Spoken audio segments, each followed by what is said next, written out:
Hey everybody, it's Romania Black. We are on episode 19 of Ace of the Diamond, and last episode was pretty darn good. That series of 3 episodes, getting to see more of Furuya and Sawamura, what they do when they're under pressure from the training camp, getting to see how Miyuki plays with them, getting to see basically the entire team kind of show off in this practice game against Kiryu. And I like that the Kiryu coach is like, you just practiced with us so that you didn't have to show off and play your cards in front of all your local teams, right? And the coach is like, I don't know.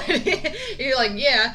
And so I like that the Kiryu's coach is like, well, we'll see you guys at Nationals and see how much you guys have grown since then. It's like, okay, cool. Gauntlet thrown down. Also getting to meet Tashi, the creepy smile, Bokudo-y character from that team. Super interesting. I'm glad we finally got him in the OP. I wonder if it's going to go backwards. I'll probably note in the OP if we're meeting these characters in reverse as we go up them. That would be interesting. But yeah, it was just altogether 3 really good episodes. I don't think I had as much to say about them as the other ones because we didn't have any real new characters introduced in the last set of episodes other than Tashi. It was really getting to know how Furuya and Sawamura play under pressure. And Furuya establishing himself as one that could be the ace, that has potential, but Sawamura also establishing himself as a possible secret weapon.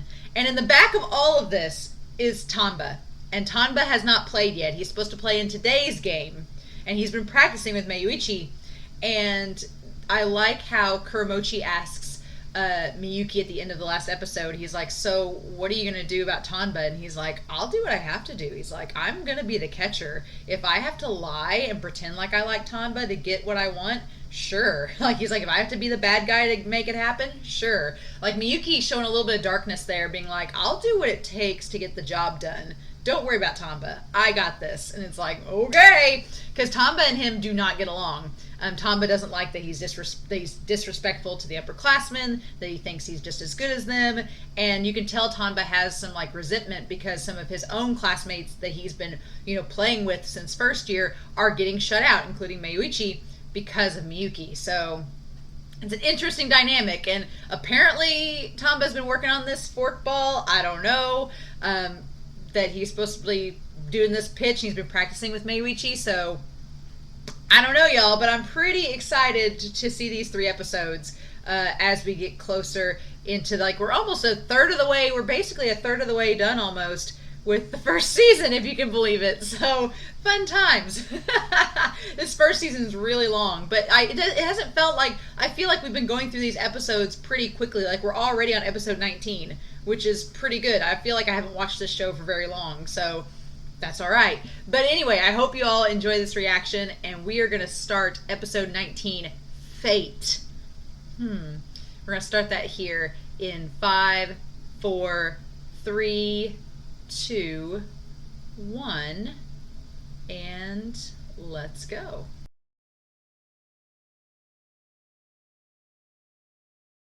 These episodes, y'all.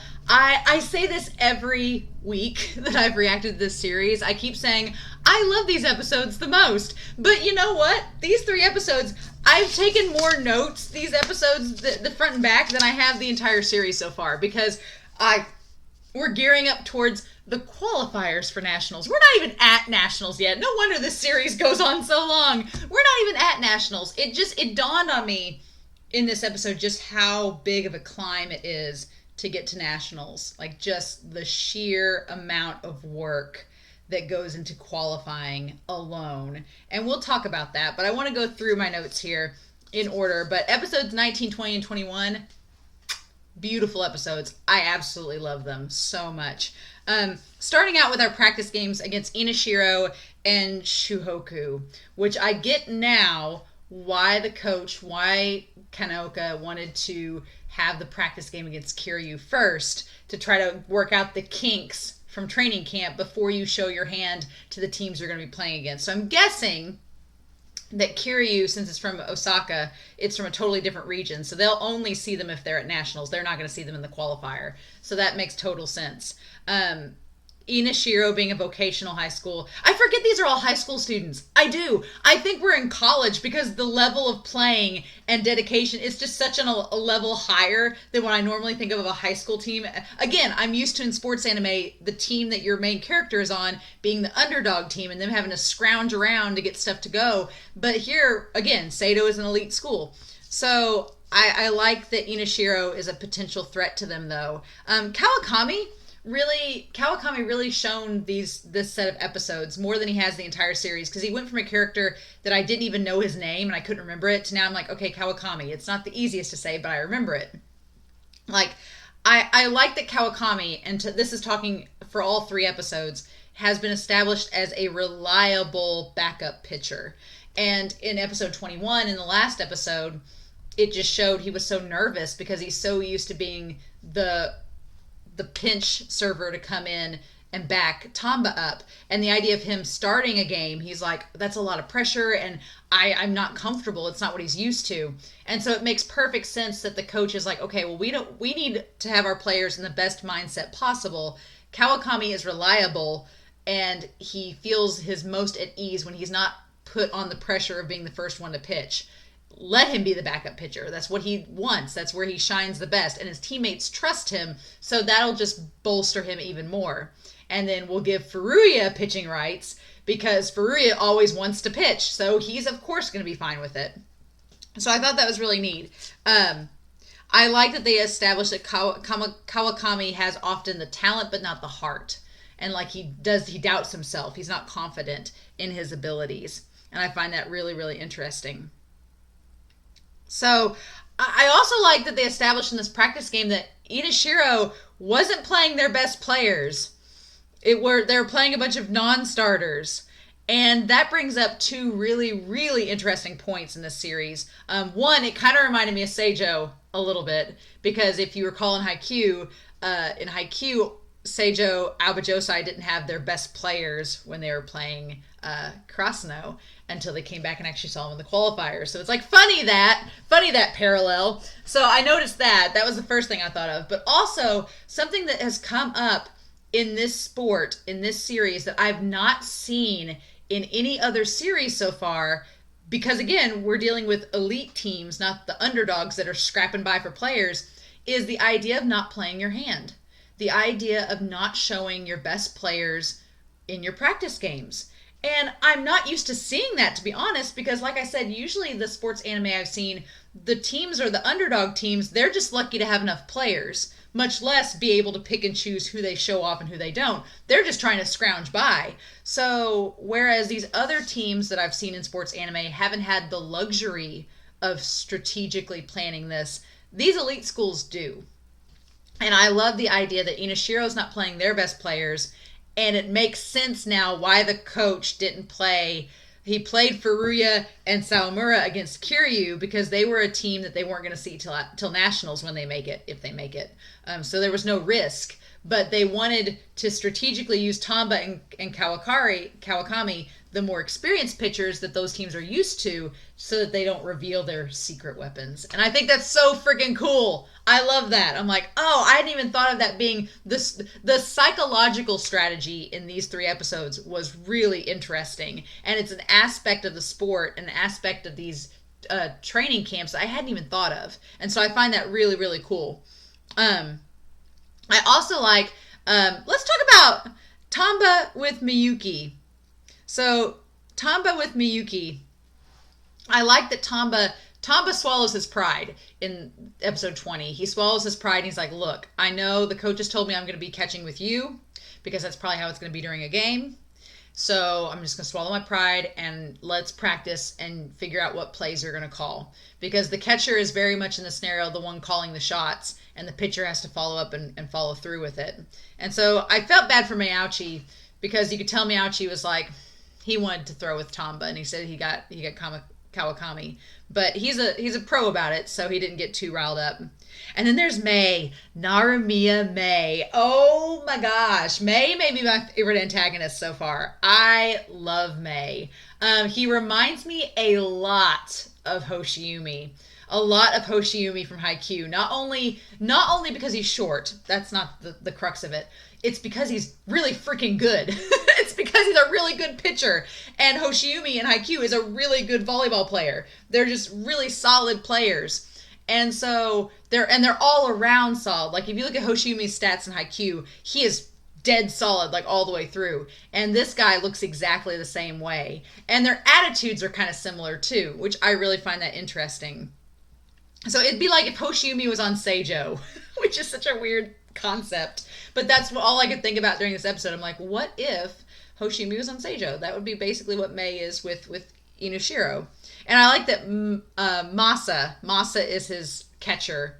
They form the battery, Masa, and he's the big guy that seems like calm and reserved, whereas Mei is like he has the same fiery chihuahua energy that Sawamura has. But I like, Mei brings out a really good point watching the pitch. He's like, it's frustrating as a pitcher to watch them. And that's so true. Like each of these characters have their own respective position, and then watching other characters making mistakes or not doing things the way they do and bringing out how frustrating it is, that's really neat. And I feel like it's something I've not really seen in other sports anime being brought up, the idea of your position, you being kind of proud of the position you're playing and bringing up when others are doing it wrong. Like I've seen it a little bit in Haikyuu, but not so much in other sports anime. Also, he's a southpaw. So he's a left-handed pitcher like Sawamura, which is going to be interesting. And he was number 18 in his first year, but we don't get to see his number this time. He's the ace of the second years, but we don't establish if he's the ace of the entire team or just the second year ace. Because if they just brought a lot of their non-starters and not playing their full hand, I could totally see them having a third year that's their ace of the team, and then Mei may be the ace. I don't know. As good as he is, I could see Mei being the ace. But I find it an interesting coincidence that Furuya's number was originally 18 when he joined the first string, like Mei, and now he's number 11. No. So Mei knows a lot of really good pitches. The off-speed pitch is the one that worries the batters for Sato the most, because it's obviously a pretty nasty pitch. And I like that Mei just he gets a little gluttonous there for a moment. He lets his gluttony take over, and he's like, I want to show these guys. I want to give them something to remember us by. And Masa gets really frustrated. He's like, the coach told you no, and then the coach gets mad at him, but it's like, because you're not supposed to reveal your hand this soon. But if they make it to finals, that's the next time they're going to see him. So, I mean, there's a lot of time between now and then, I'm sure. So, there's also the idea of Tamba asking of Miyuki, which I find super, super interesting. And that leads us into episode 20, Emergency. So, Furuya, I've noticed in this whole series, Furuya and Sawamura, I get what it is. Furuya is an introvert and Sawamura is an extrovert. That's their character traits. Furuya is like quietly gaining his energy, and it makes sense. He's been by himself this whole time. That he's been quietly gaining his energy and his resolve, and Sawamura like has to build it up by being loud and getting others involved too. And then Tamba's strength is his confidence, or Tamba's weakness is his confidence, because he seems to lag in the second half of a game, and he's working on that. And the coach tells him to conquer his fear. And so I like that we get focused on Tamba, and I should have seen it coming. I should have seen the head hit coming, because the moment we got sudden backstory, I should have listened to sudden backstory logic. I was like, oh, we're learning a lot about Tamba this episode. And then he gets clocked in the head with a ball. Yeah, but Tamba finding out that he was shy, that he's always been tall and unsure of himself, and then seeing him with like the full head of hair, and then he'd shaved it down a little bit, and then by episode 21 he's completely shaved it, which I should have noticed in the OP, and I haven't because he has the hat on. But yeah, and the relationship between him, oh my gosh. So the showdown with him and Miyuki was really, really fascinating. And because Miyuki and the catcher and pitcher are supposed to form a battery. They're supposed to work together in tandem. And so far, we haven't seen any qualms, but Miyuki, this is the first, like, scuffle that we see between them, where the pitcher's like, no, I want to do this, and the catcher's like, no, we need to do that, and they argue about it. And the cojones on, well, Kawakami getting his balls grabbed in the episode 19, like, I did not think the show would go there, but it did, so kudos to you, show. But the coach having the big cojones and saying, okay, Tamba, you want to argue with your catcher? back it up. Why are you arguing? Is it because of your team or because of you? And it's like him just calling him out on the spot. It's like, shoot. And then Tamba being honest and saying both.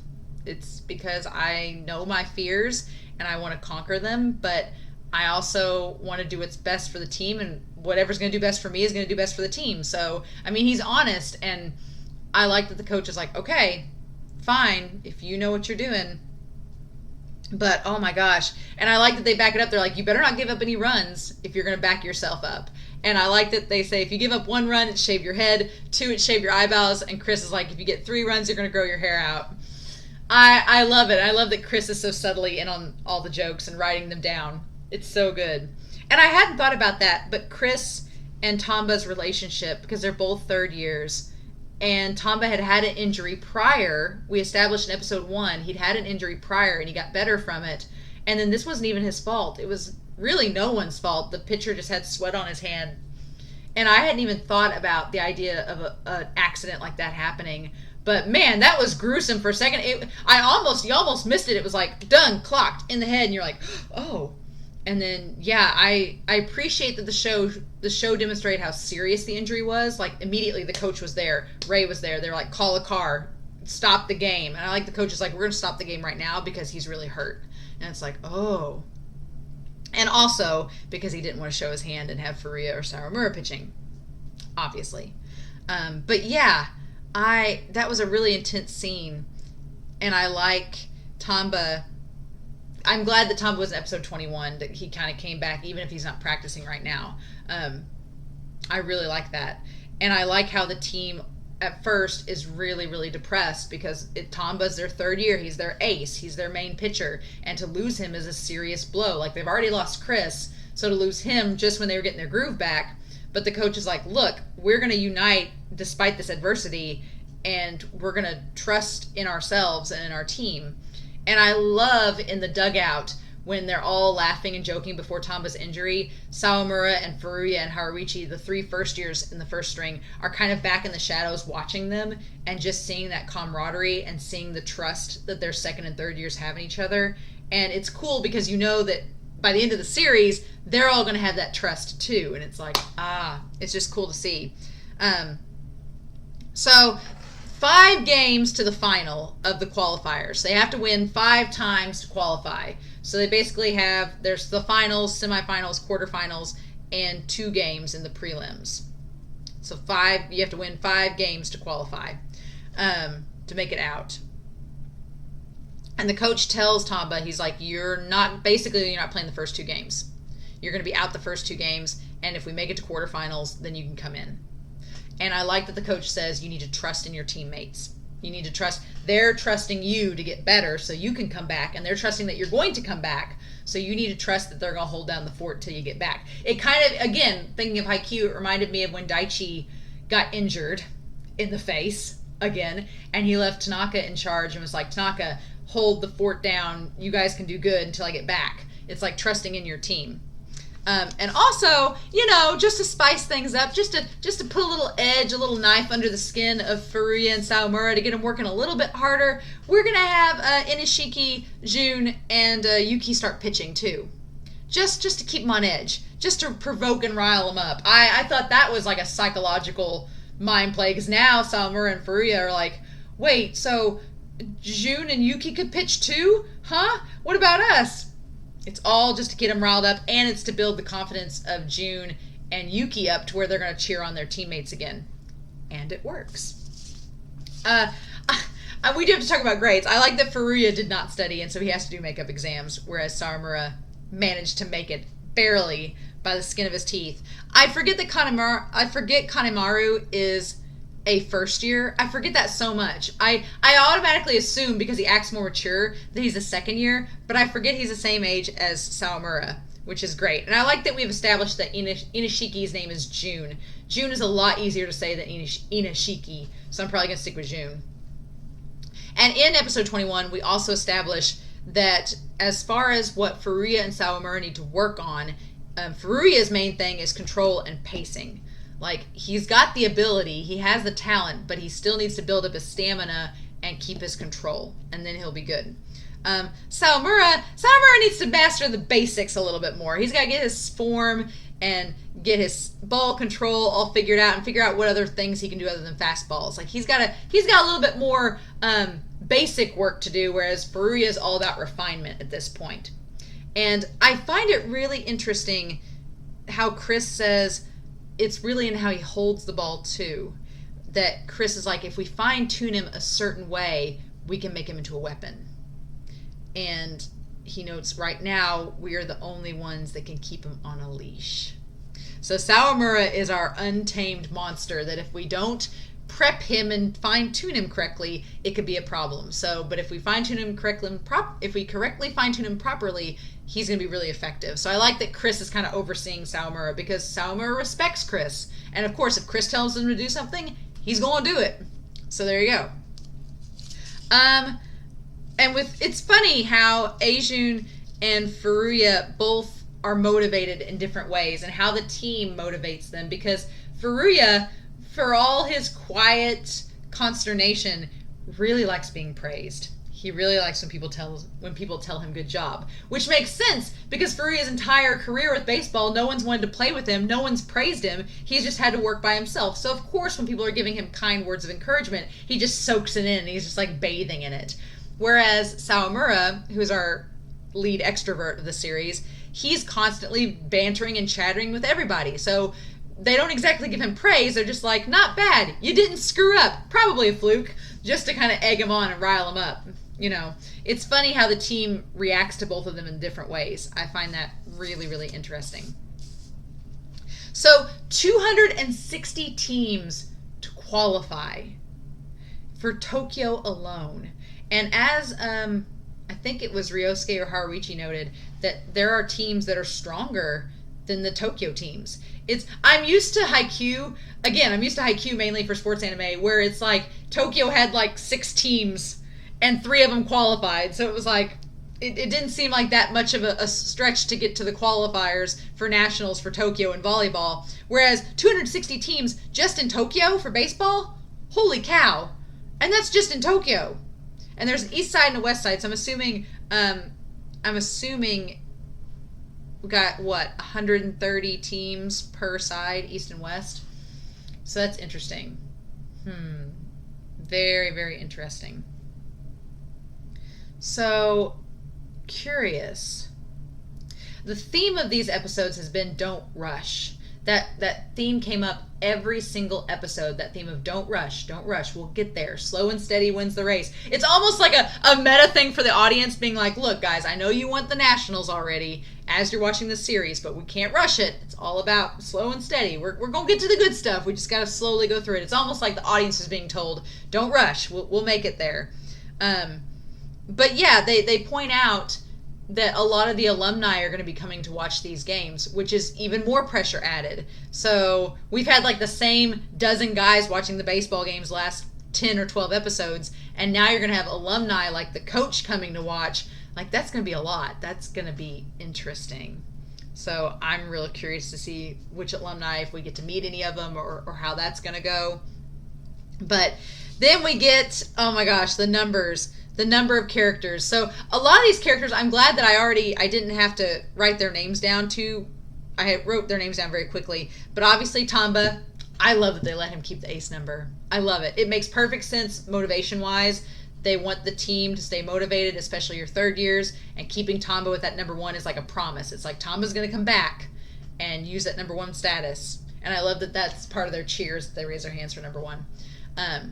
So yeah, and then Tamba, his reaction when he found out, it was like, because he didn't know he was keeping his number, and it's like, oh, it was so sweet. I loved it.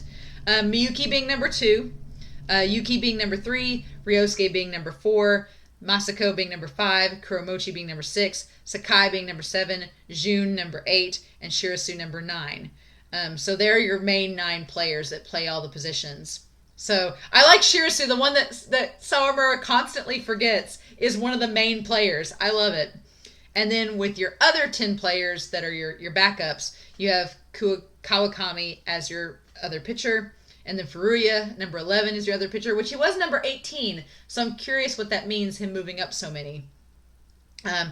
Mayauchi being number 12, Kadoda, we don't really. He was the older looking one that we haven't seen a lot of. He's number 13. Um, Kusunoki, he's the one that looks like Sawamura. He has like the same eyes as Sawamura. And then Higasa is 15, Tanaka is 16, Endo is 17. We haven't seen much of them. And then Yamazaki, we haven't really seen him. He's number 18. And then Haruichi is 19. And Sawamura is number 20. So most of them being second and third years. I'm pretty sure. I think that our three boys, Furuya, Haruichi, and Sawamura, are the only first years. So yeah, lots of crazy stuff going on. I can't believe, I know we're 21 episodes in, and it feels like it should be a long time coming, but for some reason I kept thinking we were going to keep practicing and have like another 4 or 5 episodes of practice, but no, we are jumping in the qualifiers now. We're getting in the prelims. So that's such a pressure for Furuya to start the first game of the series off pitching. It's going to be interesting. But Miyuki is the catcher, so should be all right.